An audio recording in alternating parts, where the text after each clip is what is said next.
续要来讲，食鱼啊，一定会甲鱼篮烤掉。但是这个鱼篮竟然会当摕来做珍珠奶茶哦。高雄科技大学水质系教授为这个鱼篮取家园蛋白，做成无含人工添加剂的珍珠，安尼 QQ 脆脆的口感，和第一届食到的乡亲拢真懊恼。我们现在拿2杯珍珠奶茶，请民众喝，看看他们觉得哪杯好喝。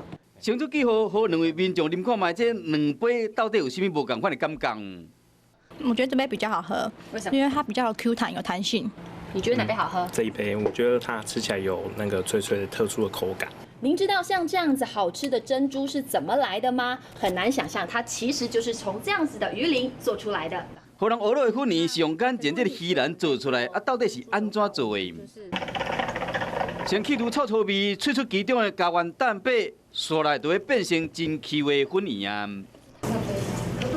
固态白粉做出一粒一粒的粉圆，放入乌汤水内面落去控，碰起来了就变成真透明、真 Q 的粉圆啊。不添加任何防腐剂，还有它的弹性有关增稠剂之类的添加物呢，我们相对是比较少很多。高科大水产食品科学系蔡美玲教授带学生将本来被认为是废弃物的水产加工的副产品鱼篮，再利用天然简单的原料做成家园珍珠，也就是粉圆，无食品的添加剂、淀粉含量真少，免偌久市面上就看会到，嘛好爱啉珍珠奶茶的消费者加一种无同款的选择。